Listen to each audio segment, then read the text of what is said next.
to Live Vedanta, a podcast about simple living and high thinking. Right now, we're continuing a series of talks that Vivekji first delivered in Frederick, Maryland in 2012.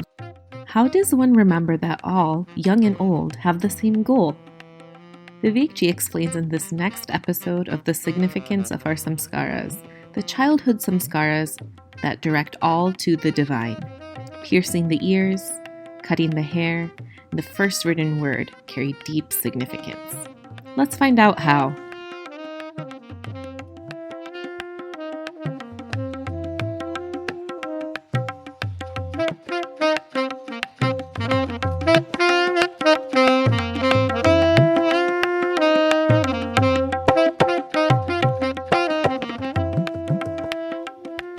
Number 8 is Karna Veda. Karna Veda is where the ears are pierced. This happens in the 5th or 7th month, in between that period, where a piece of thin gold wire and that child's ears are pierced, looped around, and then cut. So that's what actually happens. Did any of you have Karna Veda? So a few people. Good. And like I was sharing a couple of days ago, I asked one of our batchmates why they have their ears pierced. Did I say this yesterday? Okay. Right? For those who weren't here, I asked one of my batchmates why his ears were pierced. And he's a wise person. And he said that it's so we know who's Hindu and Muslim. These samskaras are beyond any religion. So naturally, that wasn't the answer. Why this happens is because there's a nerve in the ear, and when that gold wire is put into the ear, it excites or triggers or stimulates that nerve, which helps the brain be more active. Now we're all thinking, what proof of that is that? Super brain yoga. Right? Isn't that what they do for super brain yoga? Massage your earlobes and go up and down. It's a punishment for us. It's an exercise for the West. But that's part of it. Massage one's earlobes to stimulate that nerve so that brain is more active. So Karna Veda, it's done perpetually then. That's the message behind that. The 9th samskara, and this is one of the most popular ones, and I think everyone in this room has gone through the 9th samskara, which is called Chuda Karana. Chuda means Vivekji Chudamani. The crown, where the hair is cut. The head is shaved. And this happens between the first year or the 3rd year of that child's existence. So they're 1-year-old or 3-year-old. Girls and boys both have this happen. All of these samskaras are not segregated between male and female. Not even Upanayana. Every girl, every boy traditionally goes through these samskaras. Now, when they do go through Chudakarana, 3 strands are left. Yesterday, we took a group picture. Yeah, we took a group picture, and one of the Bolivar students goes, "I like your rat tail." And recently, someone told me, "I like your ponytail." So it's a rat tail, it's a ponytail. It's called a shikha. One of our Bolivar students' names is Shikha. She was there yesterday. So, shikha. It's supposed to be 3 strands. 3 strands, but it's hard to just leave 3 strands. What these 3 strands represent is one's parents, one's teachers, and the divine, Bhagwan. Parents, teachers, and Bhagwans are always supposed to be with one. All other relationships can come and go like hair does, but these 3 should stay with us always. At a deeper level, our hair represents attachment. So the more hair you have, the more attached you are. And we have our head shaved, symbolizing that one should have no attachment, but the shikha still stays. The only attachment should be to one's guru and scriptures. The only attachment. When one attains, traditionally when one becomes a sannyasi, that means they've attained enlightenment. There's 2 types of sannyas. One sannyas is as a means, one sannyas is as a end. So traditionally, sannyas is taken as a ends, which means that one is enlightened, and that's when one shaves one's shikha off to them. Because they become the guru, they've become the mouthpiece of the scriptures. This is so, if we think about it deeply, so powerful about Sanatana Dharma, is that the scriptures are saying, we too are relative. When you attain the absolute, you don't need us then. Chapter 2 of Gita, Lord Krishna tells Arjuna, these scriptures are as useful to a wise man, to a sthita prajna, as a well is during the time of flood. Do we need a well when there's water everywhere? No. That's how useful the scriptures are when one is attained enlightenment. Every other book, every other person saying, don't let go of me, don't let go of me, you need me. The scriptures are saying, you don't need me anymore. Let go of us. That's real power. That's real depth of Sanatana Dharma. This hair also represents, in another interpretation, as desire. And all of our desires should be let go of other than the desire for moksha. The last desire we should have is for enlightenment. And when I get enlightened, then that desire has to go too. So it gets shaved off. When we were studying, every second full moon, all the brahmacharis had to line up, and these two old men came in, shaved our head. And I use the word shave, but it was really they hacked our head. They'd have a cup of water there is 60 of us that studied, 2/3 were male, so 40 males, okay? 1 cup of water. And they would take that water, just a few drops, and put it in one's head and massage it around, like they're actually moistening our scalp, symbolically. And then a straight blade and that piece of leather, and they're sharpening it and then hacking away. And then and then your face too, not just your head, your face too. Then they take a bar of salt and they close those wounds.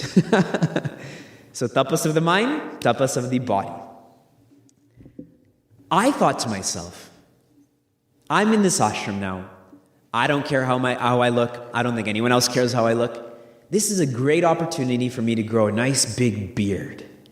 For 2 years, no one's going to see me. Let me grow a beard. So I told the Nai the second time around, don't shave my face. Just shave my head. So he's just following instructions. He doesn't care. Then I remember that 4 o'clock class with Guruji, and we all went to prostrate to Guruji. He goes, oh, look, we have a mullah here, mullah here now. And then the next morning, we have Vedic chanting at 5:30. And the last 5 minutes are quiet time. So everyone's eyes are closed. Everyone's just enjoying. And Swamiji starts to say, in Vedic culture, when we shave our head, we shave our face too. So I start turning red, and everyone starts looking at me because he's obviously talking about me. So I had to walk down that walkway of shame and go to the bathroom and shave myself then. Why we shave our heads also is because the focus shouldn't be vanity. In the ashram, one is there to study, not to showcase one's beauty. Hair is considered the background to one's face. And even in a picture, when there's a background, that picture becomes more beautiful. So the idea is have no background. One's focus should not be vanity. Just study. And it makes sense. One is more efficient then. Baswant was telling me, last time he saw me, that my hair was long and curly. And I was telling Baswant, I did grow my hair for 19 months. Krishna did the same thing recently. So I grew my hair for 19 months, so it was long and curly, and then I shaved it all, and I donated 9 inches of hair for them to make a wig, because certain people who have cancer, then they lose their hair through the treatment. During that time, I empathize greatly with people who have long hair. It is tough. For those who've never had long hair, you don't know how tough it is. I'll never do it again. Because when you don't have any hair, it's faster, it's quicker, you get in, you get out. It has nothing to do with the samskaras. Just know that the focus was not vanity. And in our life too, let vanity not be the focus. For those who came on the Chinmaya Inspiration Yatra, I told them, you're here for 20 days, stop looking at the mirror. Stop wearing deodorant. If you don't want to wear shoes, don't wear shoes. Forget about your body. Because here it's the exact opposite. Focus on your body. Most of their commercials are about stuff we can eat, or stuff we can wear, or stuff we can do to the body. So for 20 days, I said, forget about all that, be free. One of our chicks, she flew from Pune to Mumbai, to Delhi, to Chicago without shoes on. Not till she got to Chicago because there was snow on the ground did she put shoes on. Right? There's no need for that vanity. Who cares what people are saying? Be free. And our 10th samskara is akshara abhyasa, or vidya rambam. Let's do a quick review. 9. What was the first one? First samskara? Nice and loud. Nice and loud. Number 2. Number 3. Number 4. Number 5. Number 6. Nishkramana. Number 7. Annaprashna. Number 8. Karnaveda. Number 9. Chudakarna. Number 10 is Akshara Abhyasa or Vidya Rambam. And many people, I think, do this. I'll be honest, I never went through any of these thus far, other than Chudakarna. And my parents didn't know why they were doing it. My grandparents said to do it, so that's why it was done. But that doesn't mean that I'm not moved by these statements now, despite not having done any of these. Akshara Abhyasa is when a child learns about the aksharas. Akshara means alphabet. Sanskrit is a beautiful language, and I think we have one of our mission members here in Frederick has a PhD in Sanskrit. She teaches sometimes. So if you are that person, good for you. If you want to study, please go to her. The word akshara means indestructible. Akshara, Brahman. That's what Lord Krishna uses that term.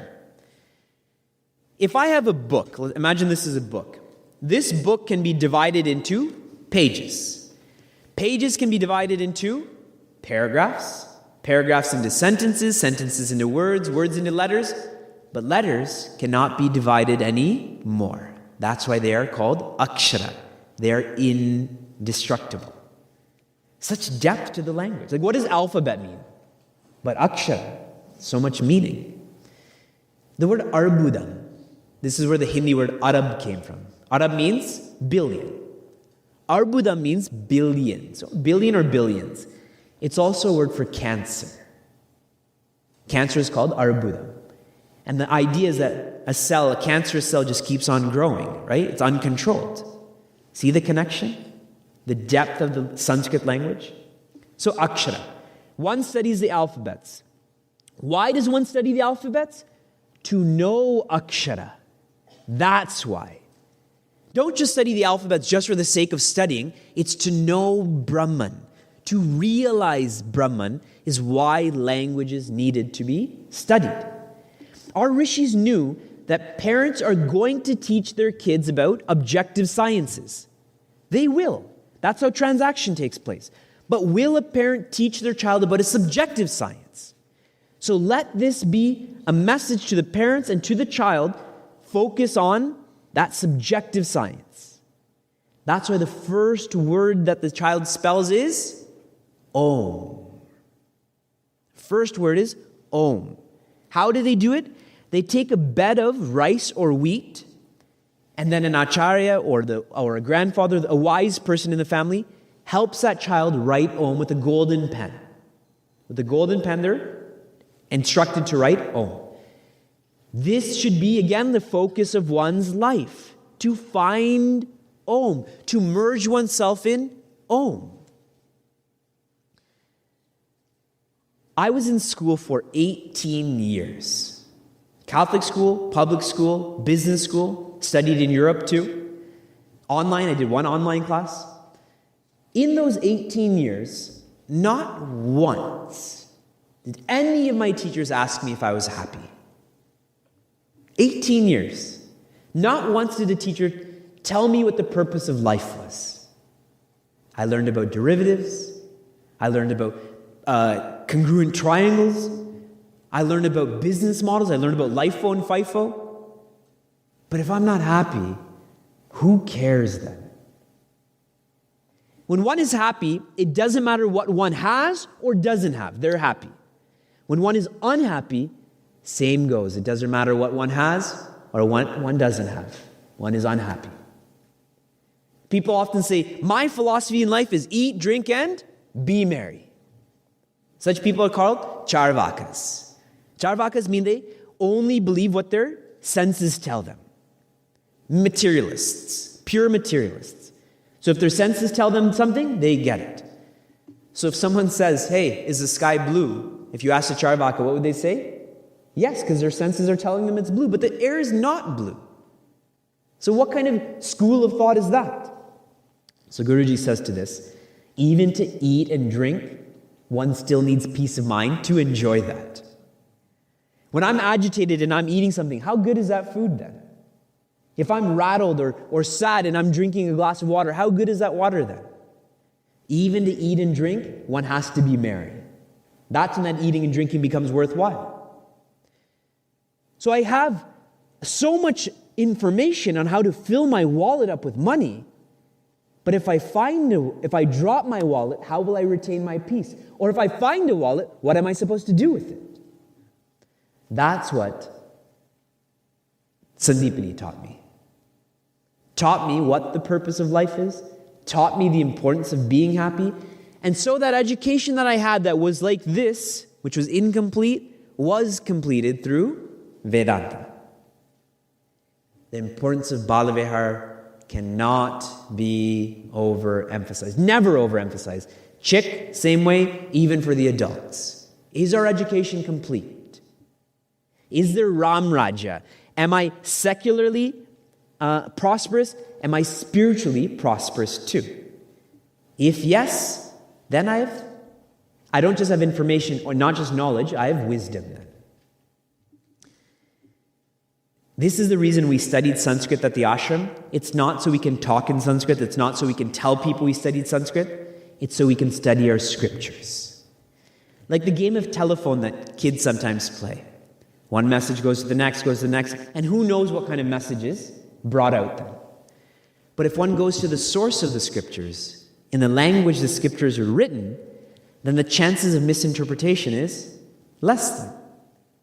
One can still get realized in Spanish or French or English, but our scriptures are written in Sanskrit, so the chances are that's the purest form of study.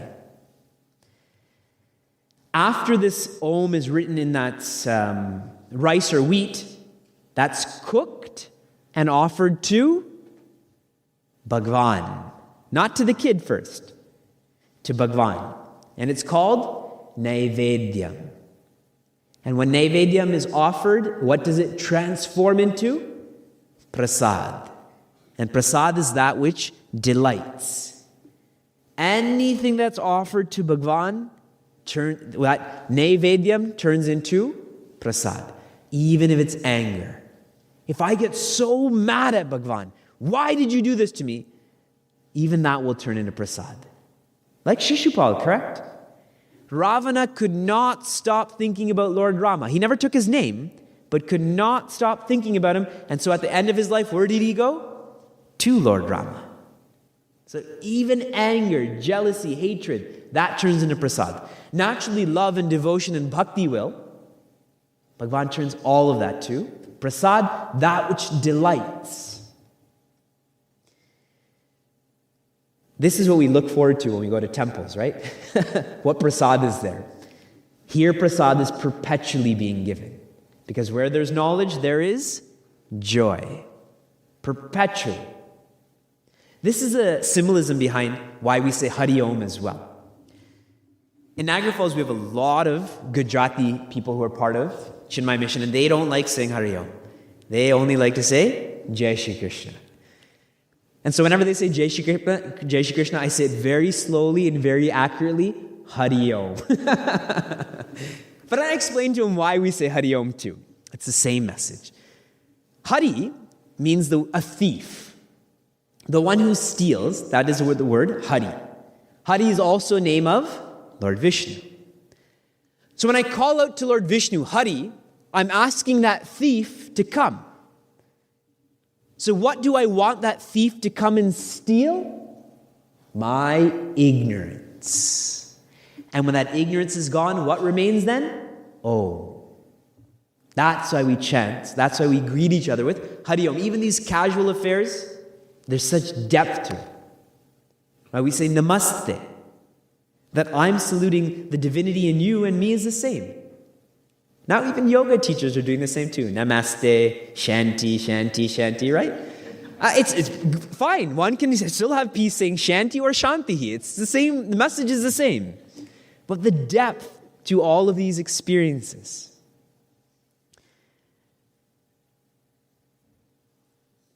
As I was saying, that our scriptures have made living very simple. Lord Krishna has said that there's 5 types of karma. There is Nitya karma, Naimittika karma, Kamya karma, Nishiddha karma, and Prayashchit karma. In English, our daily duties, special duties, selfish actions, prohibited actions, and atonement actions. These are the 5. Lord Krishna says, don't focus on the last 3, just focus on the first 2. If you focus on the first 2, you will be happy. Do your daily duties, do your special duties. Daily duties, going to work, eating, etc. Special duties, going to a wedding, going to a funeral. Do that. Rather than kamya karma, where I'm doing something for myself. Nishiddha karma. And what is prohibited? At a fundamental level, that which is prohibited is that which is against the scriptures. We would equate it to that which is illegal at a more gross level. Don't do that which is illegal. And what Swami Swarupananda has said, and this is really moving, how do you know what you're doing is good or bad? If you wouldn't do it in front of your guru or your grandparents or your parents, know that it's bad. If you would do whatever you're doing in front of your guru, in front of your grandparents, in front of your parents, then know that is the good thing to do then. That's why Shastra Anusari. Live a life that Anusari means with the scriptures. Life is simple then. What do I know if I'm doing what is right or wrong? They know what is right or wrong. They've given a map. What are the scriptures? It is the life and teachings of those who know. So they know, and they've drawn up a map, like a treasure map. Someone hits a treasure, and then they draw that treasure map and put it in a bottle and throw it. You come too. This is the same way. They found Ananda. Where was it? Themselves. So they put a map together. Study Gita, study the Upanishads, go through the samskaras. One can be just as joyous.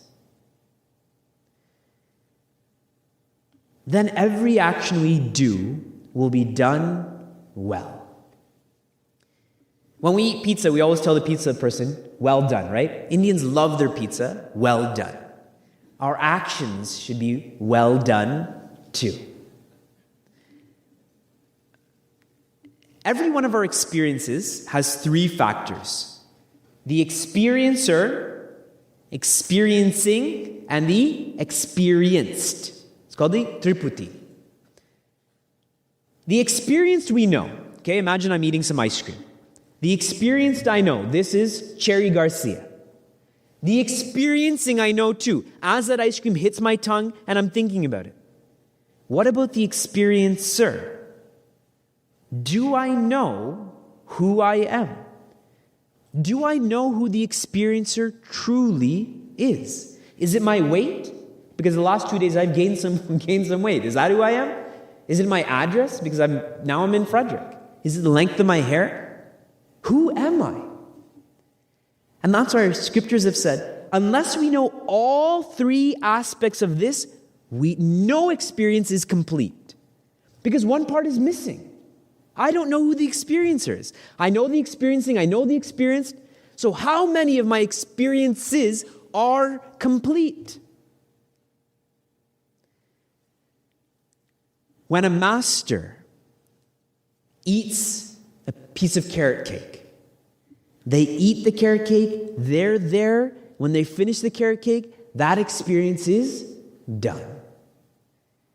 When you and I eat a piece of carrot cake, after the first bite, we're already thinking, when can I have carrot cake again? I better get a second piece before someone else takes. I have to eat this one fast so I get another piece. I know this because when we were in the ashram, because Guruji was there was a lot of weddings. And naturally, everyone wants Guruji to be at their wedding. Totally natural. But if you have a wedding at Sandipni, that means you have to not just feed your guests, you have to feed the ashramites too. You have to feed the brahmacharis, you have to feed the brahmacharinis. So every time when there was a wedding and there'd be a paneer dish, whoever was last never got any paneer. Everyone would just, I don't need any of the gravy, just give me the paneer, give me the paneer, right? But with a master, it's complete. Mine was there, carrot cake was experienced, keep moving. For us, it's not complete. We're already planning the next time that we'll have that experience. Our samskaras are taking us from outside inside. Till finally, antyeshti, on our last day when we study death. The purpose is, now my body consciousness should have died. I'm born as a jiva, I should die as Brahman. I'm born, so I'm a jiva. This is who am I? Who I am. Who am I to lie about that? If you cut my leg, I'm going to be hurt. I'm going to identify with that. But by the time I die, if I've acted well, which means I've thought well, I should die as Brahman. This is an urgent matter. There's consultants in the room, there's professors in the rooms, there's home people in the room. Half the people in here work for some sort of IT company. We all have deadlines. A lot of people are in school too. We have deadlines. Deadlines for applications, deadlines for mortgages, deadlines for when we have to get out of this room. Deadlines. We also have another deadline called death. This is a more precarious deadline because I don't know when this deadline is. I know when the mortgage at Chinmay Dhara is due. I know when the deadline for boarding my flight to Buffalo is due. But I don't know the deadline of when Vivek is no longer going to be breathing and that heart is not going to pump anymore. Which means I should only have one focus right now, and that is to know who I am. I need to become to such a state where I no longer fear death, and so no longer fear birth. And when I do, I won't die then. I won't be born. But I have to do it now. In Mississauga, we're studying some intense shlokas. Shivam was there recently. Of Gita, shloka 11 to 30, where Lord Krishna is telling Arjuna, the wise don't grieve. Arjuna, you don't deserve to grieve. And he's giving a lot of ideas behind that. So what we've started doing in Mississauga is thinking about it outside of the classroom. One of their assignments was writing their own eulogy. A eulogy is when one passes away, then someone speaks about that parted person. What if I have to write my own eulogy? And if I have to do it, I have to be honest with myself. See, the idea is not, okay, I'm writing a eulogy for everyone to know. He was the best guy, he had so many friends, he was best at sports. No, a eulogy which I'll read in the mirror for myself. That's what one should do, because that's when one will be most honest. And in that, I will find a lot of strengths I have, I will find a lot of weaknesses, which then becomes the map or the plan for me to correct those while I'm alive then.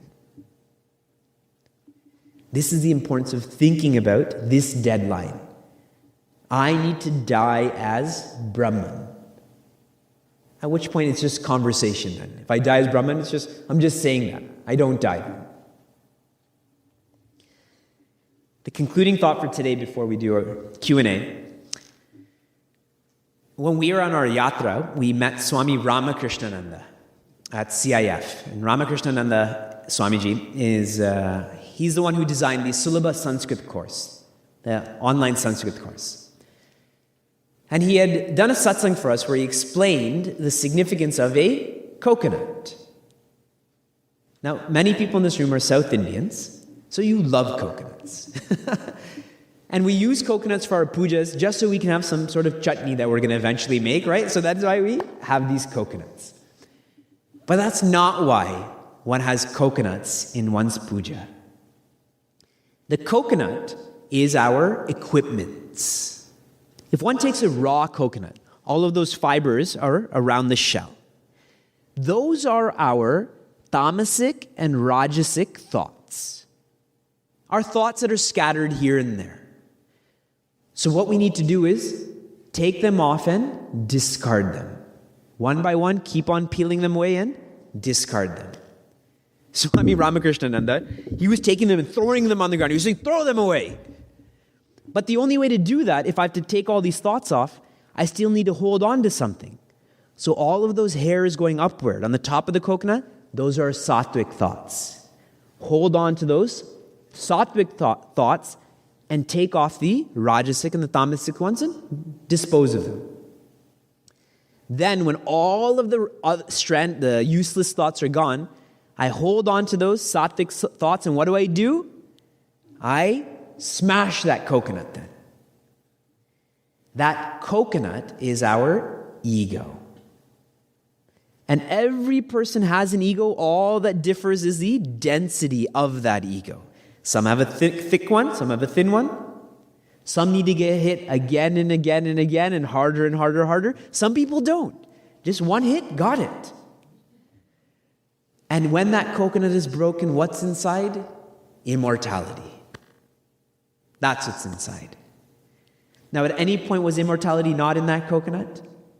Immortality was always there, but we didn't know it as long as that ego is covering that immortality. You and I can't die unless we're going to believe we're going to die. If we have knowledge, we'll know that we can't die. We'll focus on immortality was there, immortality is here, immortality always will be there. And that coconut can only be broken at the altar of the divine. We do it at our altar, we do it at the ashram. For those who have been to Sabrimala, there's that wall where you throw those coconuts. Right? When I was there, people were just trying to break the coconut as fast as they could, but nobody knew what was going on. Why? Why not watermelons? Right? Eat watermelons too.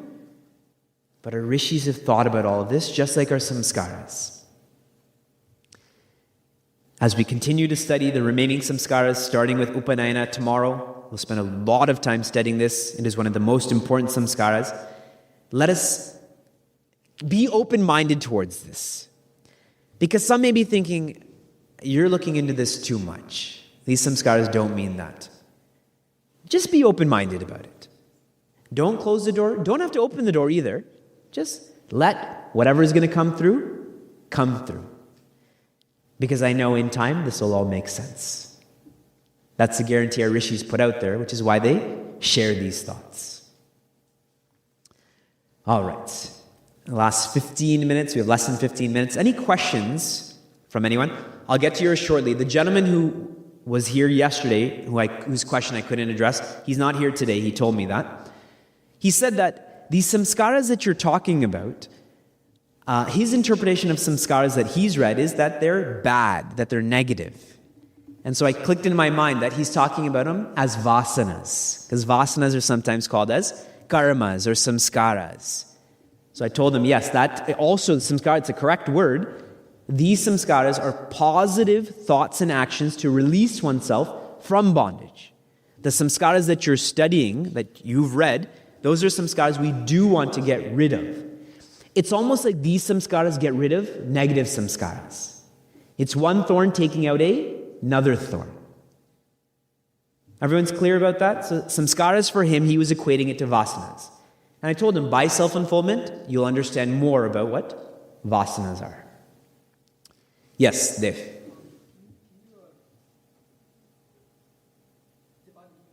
Define the ego? Sure. The question is, can you define the ego? Technically, the ego, which is equated to all synonyms, Maya, ignorance, delusion, all of those are synonyms, avidya. The expression of the ego is separation. Separation is the expression of ego. Once that separation is there, a whole flood of negative and positive emotions can come in. I can love you, I can hate you, I can be scared of you, I can be devoted to you.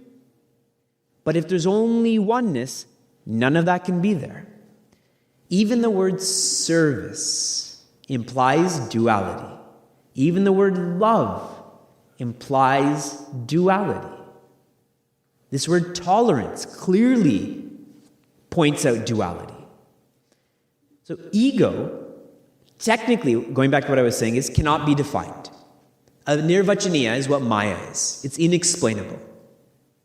Because if my nature is oneness, then where did the ego come from? If my nature is light, where did darkness come from? If my nature is knowledge, how did ignorance come? How does the snake ever come from that rope? It's just not possible.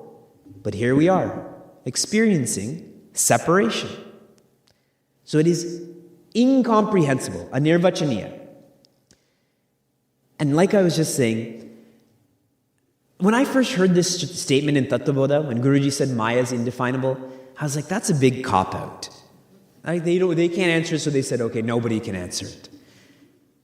But after finishing Tattvabodha, studying it again, studying Vivekji again, it took me 4.5 years to understand one word.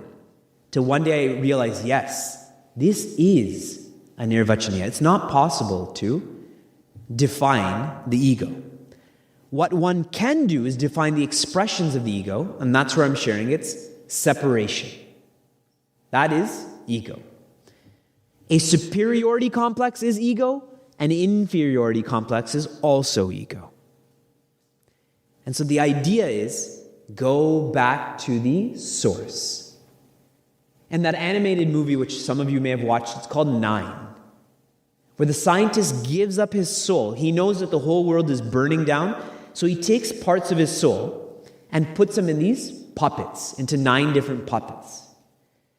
And then the scientist dies. And these puppets are all born and they don't know what to do, just like you and I, like jivas. So beautifully this movie is made. And one puppet just keeps on saying, go back to the source, go back to the source, go back to the source. And that is where the scientist gave up his soul to these puppets. And when they know that, they become free. So for you and I too, we have to go back to the source, which is that Advaita Vedanta, that Advaita Brahman. Now, this could be confusing because Gurudev knows this, which is why he said, think Advaita, live Dvaita. Because it's not possible to function in the material world as Advaita. I have to love you, I have to serve you, you have to go to the girls' bathroom, I have to go to the boys' bathroom. That Dvaita has to be recognized, but up here it doesn't though. At Chinmayadhara, we have Lord Krishna's Murti and Bhagavati Radha. These eyes know that that's marble. How can these eyes not know that that's marble? But the mind doesn't see marble. The mind sees a conduit for Bhagwan. That's the way that one has to live Dvaita, but know the vision is Advaita. And even all of our masters, Gurudev, he was different than Guruji is. That expression is different. But in here, all the same. Adi Shankaracharya's realization, Bhagwan Vedvyasa's realization, Swami Vivekananda's realization, our realization, all the same. How we express it will differ. Any other questions? Yes. Sure. The strongest power in the world is love. One of Lord Hanumanji's Ashtasiddhi, So the Ashta Siddhi of Hanumanji is to make himself light, to make himself tall, to make himself heavy, Garima, Anima, mindful living. We had talked about this last year. So one of them is Vashishtva. I think that's what it's called. I may be mispronouncing it, which means control over everyone. And Vashitva, whatever it is. So Guruji explained this as the only way to control another person is to drown them in love. Because if they're drowned in love, they can't help but reach out to whoever's drowning them in that love. Go with that strategy. Go with that game plan. Go with that vision that I need to give complete love to the child, to one's wife, to one's grandparents, to one's co-workers. That complete love. Because through discipline, it's temporary. Teaching through discipline, controlling through discipline is temporary. Through love is a permanent solution. So find ways to give more love. How one does it is totally up to oneself. We all express love in different ways. So I'm not going to give a specific model on how to do that. I'll give two more insights into that. When President Obama gave his inaugural address in 2009, he was already made president, so he gave his inaugural address. We did a discussion on just his speech. And as we concluded, I asked everyone there, I said, would America be better if they released 5,000 more police officers throughout the country? Or if they released 5,000 more good teachers, inspirational teachers, positive teachers? What would America be better with? And the unanimous response was, America will be better in the short term with the police officers, in long term with the teachers. The police officers will instill fear into people that you shouldn't break the laws. The teachers will instill inspiration in people not to break the law. So one is coming from down up, one is coming from up down. So we should focus on that love, and I'll give one more incident about this. Ravana and Rama were both great. Ravana was great too. He was a great devotee, a scholar. He had so many siddhis. Now the difference between them was Ravana was great because he brought everyone else down. Lord Rama was great because he brought everyone else up, including those squirrels, including Sugriva, Vibhishana, Tara, Mandodari, everyone he brought up, which shows his greatness. So for us too, our children, when they misbehave, don't abide by what we want to, etc., keep on raising them up. Keep on lifting them up. That will be long-term, permanent greatness. And that love demands patience because it's long-term. Like exercise, right? We all want diets. How do I lose 5 pounds in 5 seconds? That's what I want. But if I'm told I'm going to lose 5 pounds in 5 months, I don't want that.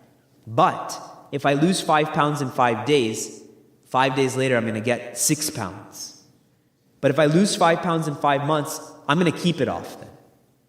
So discipline is a short-term solution. Love is a long-term solution. Let that be our lighthouse on how to live. Take one more question. Sure. The question is, why do some of our acharyas have the ananda attached to their name? When one takes brahmachari diksha, they take a formal initiation into the path of renunciation. It's a formal initiation. Then they change their name from their birth name. And in our tradition, I can speak about Chinmay Mission. I can't speak about any other organization because it's subjective. It's not objective. They're given a name by Guruji, and then Chaitanya becomes their last name. So, for example, Sujay Chaitanya, one of my batch names. His name was so long ago. Okay, I'll give you another example. One of my batchmates' name was Saraswati, and then her name was changed into Shruti. Okay. Saraswati, whatever her last name was, is now Shruti Chaitanya. When one takes sannyas diksha, which means now that they've formally been initiated into renunciation, not into the path of renunciation. Now they've become renunciants. So again, they change their name, where Guruji gives that person a name, and their last name becomes Ananda then. The idea is that one is more evolved in their spiritual path. And so from Chaitanya to Ananda, it shows that evolution. For you and I too, we know awareness more than we know joy in our lives. I know I'm aware. It's dark outside. I know the time. But do I know Ananda? But the more mature I become, the more evolved I become, the more I know Ananda too. To this point, when I was in the ashram, I said that all of the brahmacharis who were studying, they should have the last name as Sat. Right? If you're going to have Chaitanya and Ananda, you should put Sat too. So all of us, change one's last name and make it Sat. We should call each other Sat. That existence we know, and it becomes that fuel to become Chaitanya, to become Ananda. So this is the tradition behind all of this. And now, how does one become a brahmachari to a sannyasi? Guruji decides. Once Guru decides when one is ready to take sannyas diksha. It's not a certain amount of years. Many people, since Swami Dhirananda is the local acharya here, Swami Dhirananda, Swami Swarupananda, Swami Vimalananda, Swami Shivpriyananda, Swami Nikhilananda, they were all in the same batch. They all studied in Guruji's. Guruji was the acharya the first time he taught in Mumbai. All of them received sannyas diksha in different years, I believe. Because it's Guruji or Gurudev, whoever is close to that person, and now they have to go through Guruji, who says that this person is ready for sannyas. Guruji meets with them. If he feels they're ready, they have a discussion. Some people say no. One of Guruji's batchmates, he's the acharya in Ernakulam. His name is Atma Chaitanya. He's not taken sannyas diksha, though he's been an acharya for decades. But he's not taken sannyas diksha, I'm told, because he wants to take sannyas diksha when he's enlightened, like as traditionally is done. That it's an ends and not a means. So in Chinmaya Mission's tradition, then Guruji decides all of this. And it points to the need of subjective development. Biological age and spiritual age have nothing to do with each other. Nothing. It is a subjective experience. Even in my own case, I found out that I was an acharya, whatever that means, when I was at Rajaji's house. I was watching TV with Janavi, and my father called me and said, Guruji's in Piercy right now, and he said that you've become an acharya. I didn't even know about it. We didn't have a meeting or anything like that. I was just studying and meeting some people. So it is a subjective growth that one's guide gauges. We shall continue tomorrow. Tomorrow we'll take up Upanayana. Tomorrow will be Vivaha as well. So now we're getting into the samskaras that deal with you and I more on the stage we are at in life. So we'll see you tomorrow. We'll conclude with our prayer, then you can make your announcements.